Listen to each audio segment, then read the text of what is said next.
Hindi na ako natutuwa. Kanina ko pa yung nahanap. Gina!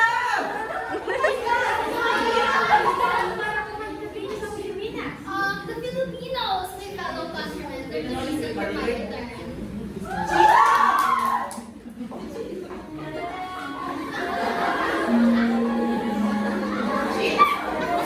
Actually, meron kasi tinata yung foundation ngayon na pagtagpuin ng mga pamilyang nagkahiwalay-hiwalay ng matagal na panahon. Gina! Yes, but sorry, I have to get back to work. Excuse me, naglag! Yes, yes. Miss Cassandra sa akin. Hoy, Gino! Di ka naman ito pumasok sa... Di ka naman pumasok, ha? May ang daming tao, nakakaya naman. Itong babaeng to. Kaya ka nandito dahil sa babaeng mo, pinunsahan mo. Hoy, babae! Anong pinalaman mo kay Gino? Ha? Oh, ikaw! Ang kapal ng mukha mo, bata-bata pa niya, kinakalantari mo na. Pinagpala mo ba yan yung trabaho niya? May pamilya niya. Gawa mo naman yung bata, may pangarap pa yan. Hoy, sumagot ka, kinakausap kita, bastos mo ah!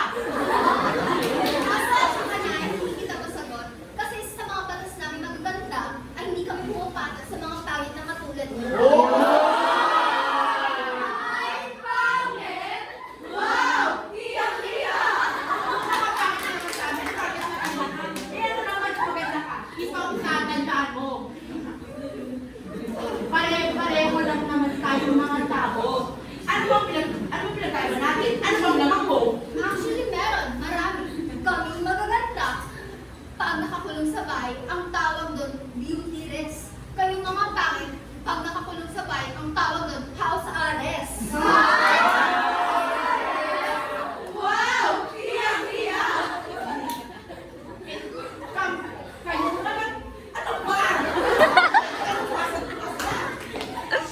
Kayo naman ganda, tubuan ng kayo sa tigyawan, depression.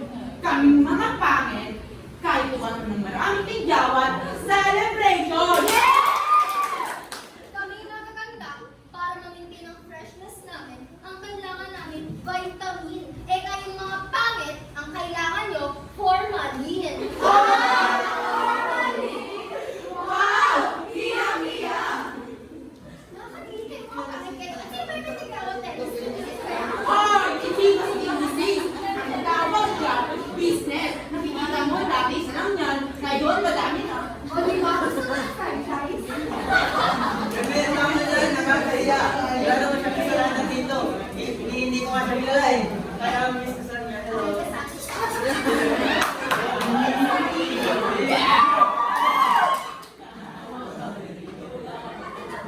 Hoy, Chino! Ganyan pa ka kinakausap ka. Bebe, I'm old enough. I'm strong enough. I can carry myself. Hoy!